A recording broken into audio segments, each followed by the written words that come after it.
السلام علیکم ورحمۃ اللہ وبرکاتہ۔ بسم اللہ الرحمن الرحیم۔ محترم ناظرین کرام، آئیے اس ویڈیو میں جانتے ہیں کن 7 جگہوں پر نماز پڑھنا جائز نہیں ہے۔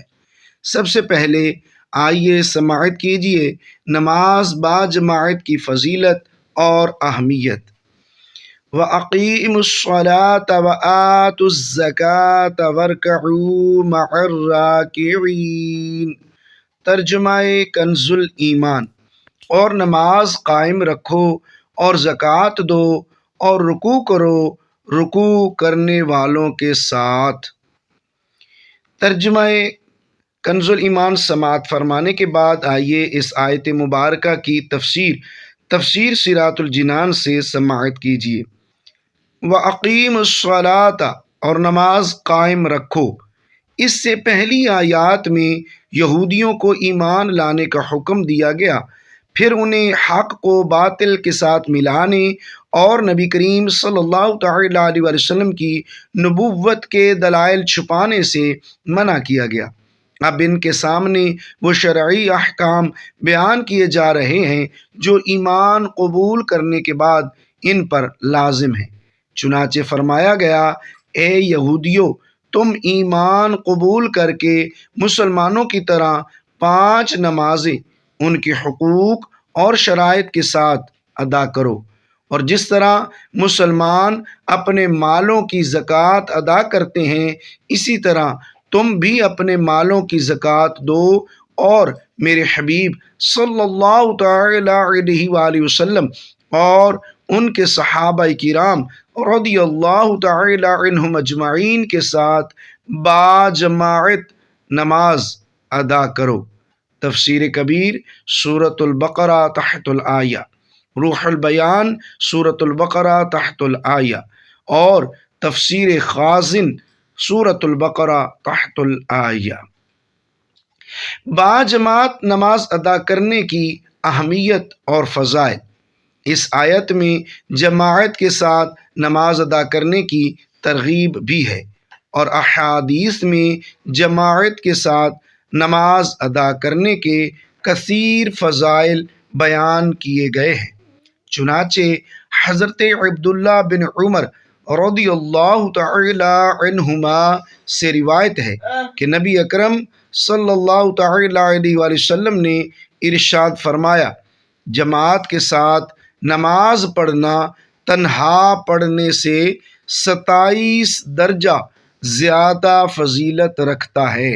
بخاری شریف کتاب الاذان حدیث نمبر 645۔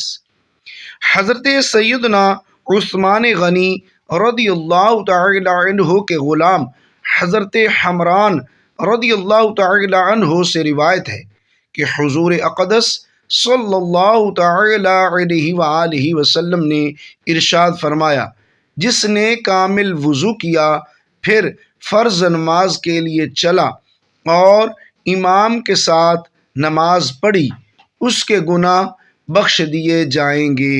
شعب الایمان حدیث نمبر 2727۔ حضرت سیدنا ابو ہریرہ رضی اللہ تعالی عنہ سے روایت ہے کہ حضور پر نور صلی اللہ تعالی علیہ وآلہ وسلم نے ارشاد فرمایا، جو اچھی طرح وضو کر کے مسجد کو جائے اور لوگوں کو اس حالت میں پائے کہ وہ نماز پڑھ چکے ہوں تو اللہ تعالی اسے بھی جماعت سے نماز پڑھنے والوں کی مثل ثواب دے گا، اور ان کے ثواب سے کچھ کم نہ ہوگا۔ سبحان اللہ۔ سنن ابی داؤد شریف کتاب الصلاۃ حدیث نمبر 564۔ حضرت ابو ہریرہ رضی اللہ تعالی عنہ سے روایت ہے کہ رسول اللہ صلی اللہ تعالی علیہ وآلہ وسلم نے ارشاد فرمایا، منافقین پر سب سے زیادہ بھاری عشاء اور فجر کی نماز ہے، اور وہ جانتے ہیں کہ اس میں کیا ہے تو گھسیٹتے ہوئے آتے، اور بے شک میں نے ارادہ کیا کہ نماز قائم کرنے کا حکم دوں، پھر کسی کو حکم فرماؤں کہ لوگوں کو نماز پڑھائے، اور میں اپنے ہمراہ کچھ لوگوں کو جن کے پاس لکڑیوں کے گٹھے ہوں ان کے پاس لے کر جاؤں جو نماز میں حاضر نہیں ہوتے، اور ان کے گھر ان پر آگ سے جلا دوں۔ مسلم شریف کتاب المساجد و مواضع الصلاۃ، الحدیث نمبر 252۔ بزرگان دین کے نزدیک باجماعت نماز ادا کرنے کی اہمیت کس قدر تھی، اس کا اندازہ ان دو حکایات سے لگایا جا سکتا ہے۔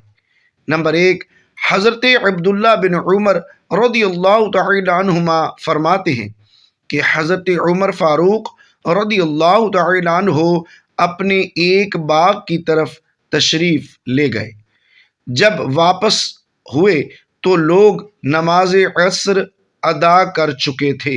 یہ دیکھ کر آپ رضی اللہ تعالی عنہ نے انا للہ و انا الیہ راجعون پڑھا اور ارشاد فرمایا، میری عصر کی جماعت فوت ہو گئی ہے، لہٰذا میں تمہیں گواہ بناتا ہوں کہ میرا باغ مساکین پر صدقہ ہے تاکہ یہ اس کام کا کفارہ ہو جائے۔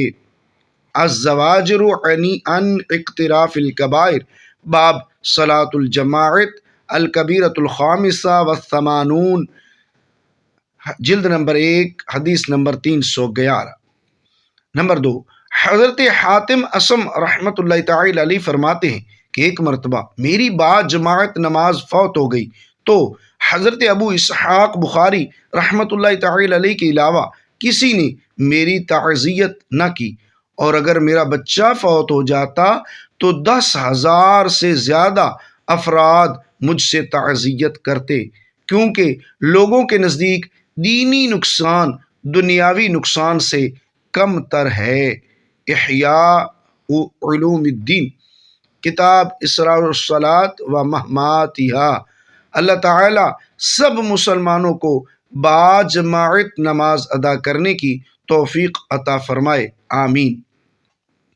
حضرت ابن عمر رضی اللہ تعالی عنہ سے روایت ہے کہ ان رسول اللہ صلی اللہ علیہ وآلہ وسلم نہا ان یصلی فی 7 مواطن فی المزملۃ والمجزرۃ والمقبرۃ وقارعۃ الطریق وفی الحمام وفی معاطن الابل وفوق ظہر بیت اللہ۔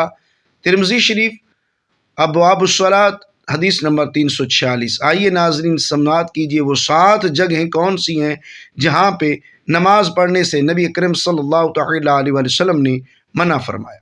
بے شک حضور نبی اکرم صلی اللہ تعالی علیہ وسلم نے 7 جگہوں پر نماز پڑھنے سے منع فرمایا۔ نمبر 1، جہاں گوبر یعنی کوڑا کرکٹ ڈالتے ہیں۔ نمبر 2، قصاب خانہ میں یعنی جہاں جانوروں کو ذبح کرتے ہیں۔ نمبر 3، قبرستان میں۔ نمبر 4، چلتے راستہ میں۔ نمبر 5، حمام میں یعنی نہانے کی جگہ۔ نمبر 6، اونٹوں کے باڑے میں۔ نمبر 7، بیت اللہ کی چھت پر۔ وَاسْتَعِینُوا بِالصَّبْرِ وَالصَّلَاةِ وَإِنَّهَا لَكَبِیرَةٌ إِلَّا عَلَى الْخَاشِعِینَ الَّذِینَ یَظُنُّونَ أَنَّهُم مُّلَاقُو رَبِّهِمْ وَأَنَّهُمْ إِلَیْہِ راجعون۔ ترجمہ کنز الایمان۔ اور صبر اور نماز سے مدد چاہو، اور بے شک نماز ضرور بھاری ہے مگر ان پر جو دل سے میری طرف جھکتے ہیں، جنہیں یقین ہے کہ انہیں اپنے رب سے ملنا ہے اور اسی کی طرف پھرنا۔ آئیے ناظرین ان آیات بینات کی تفسیر صراط الجنان سے سماعت کیجیے۔ وَاسْتَعِینُوا بِالصَّبْرِ وَالصَّلَاةِ، اور صبر اور نماز سے مدد حاصل کرو۔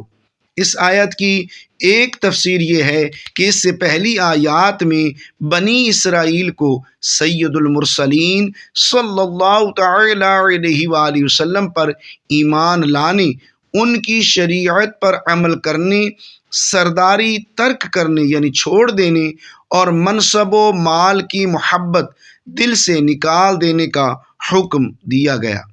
اور اس آیت میں ان سے فرمایا جا رہا ہے کہ اے بنی اسرائیل، اپنے نفس کو لذتوں سے روکنے کے لیے صبر سے مدد چاہو، اور اگر صبر کے ساتھ ساتھ نماز سے بھی مدد حاصل کرو تو سرداری اور منصب و مال کی محبت دل سے نکالنا تمہارے لیے آسان ہو جائے گا۔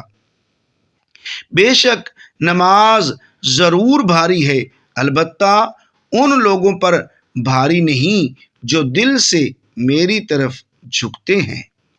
دوسری تفسیر یہ ہے کہ اے مسلمانوں، تم رضائے الہی کے حصول اور اپنی حاجتوں کی تکمیل میں صبر اور نماز سے مدد چاہو۔ تفسیر خازن سورۃ البقرہ تحت الآیہ۔ سبحان اللہ، کیا پاکیزہ تعلیم ہے! صبر کی وجہ سے قلبی قوت میں اضافہ ہے، اور نماز کی برکت سے اللہ تعالیٰ سے تعلق مضبوط ہوتا ہے، اور یہ دونوں چیزیں پریشانیوں کو برداشت کرنے اور انہیں دور کرنے میں سب سے بڑی معاون ہیں۔ اللہ اکبر، انہا لکبیرۃ الا علی الخاشعین۔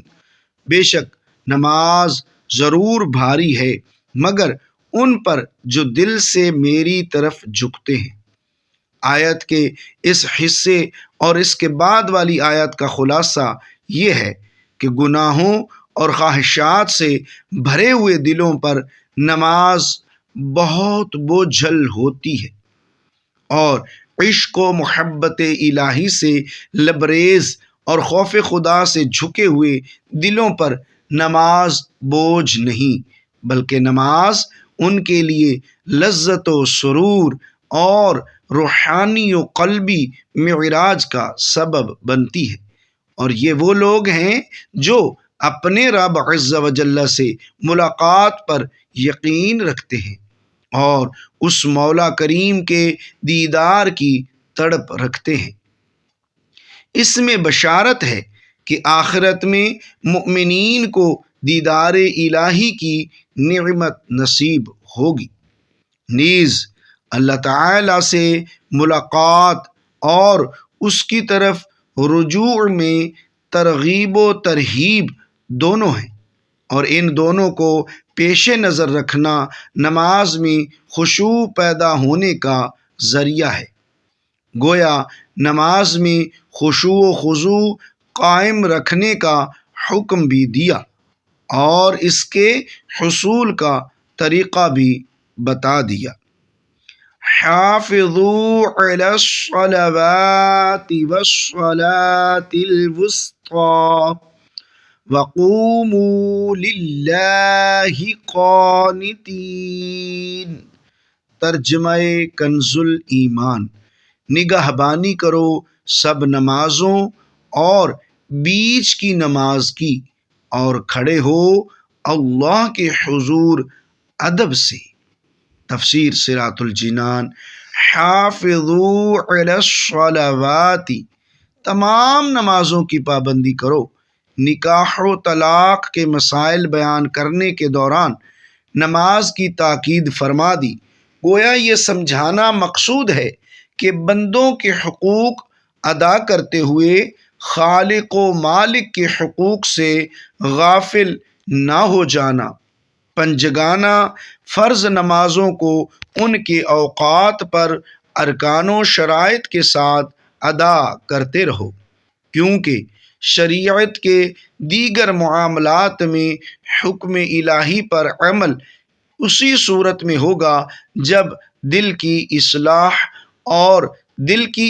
ہوگی، اور دل کی اصلاح نماز کی پابندی سے ہوتی ہے۔ نیز فرمایا کہ تمام نمازوں کی پابندی و نگہبانی کرو۔ اس نگہبانی میں ہمیشہ نماز پڑھنا، باجماعت پڑھنا، درست پڑھنا، صحیح وقت پر پڑھنا، یہ سب داخل ہے۔ درمیانی نماز کی بالخصوص تاکید کی گئی ہے۔ درمیانی نماز سے مراد عصر کی نماز ہے، جیسا کہ بخاری شریف میں ہے۔ نماز وسطیٰ سے مراد عصر کی نماز ہے۔ بخاری شریف کتاب الدعوات حدیث نمبر 2994۔ نماز عصر کی تاکید کی ظاہری وجہ یہ سمجھ آتی ہے کہ ایک تو اس وقت دن اور رات کے فرشتے جمع ہوتے ہیں۔ صحیح بخاری شریف کتاب التوحید تحت الحدیث حدیث نمبر 2510۔ دوسرا یہ کہ اس وقت کاروبار کی مصروفیت کا وقت ہوتا ہے، تو اس غفلت کے وقت میں نماز کی پابندی کرنا زیادہ اہم ہے۔ وَقُومُوا لِلَّهِ قَانِتِينَ، اور اللہ کے حضور ادب سے کھڑے ہوا کرو۔ بارگاہ الہی میں کھڑا ہونے کا طریقہ یہ ہے کہ ادب سے کھڑا ہوا جائے، لہٰذا کھڑے ہونے کے ایسے طریقے ممنوع ہوں گے جس میں بے ادبی کا پہلو نمایاں ہو۔ اس سے چند مسئلے معلوم ہوئے۔ ایک یہ کہ نماز میں قیام فرض ہے، دوسرے یہ کہ نماز میں کھانا پینا بات چیت کرنا حرام ہے، جیسا کہ قانتین سے معلوم ہوا۔ نماز میں گفتگو کرنا اسی آیت سے منسوخ ہے۔ بخاری شریف کتاب العمل فی الصلاۃ حدیث نمبر 1200۔ ناظرین کرام، مزید اچھی اور اسلامی ویڈیوز دیکھنے کے لیے اپنے یوٹیوب چینل قاری الیاس اتاری آفیشیل کو سبسکرائب کریں اور ثواب کی نیت سے ویڈیو کو لائک اور شیئر ضرور کریں۔ جزاک اللہ خیرہ۔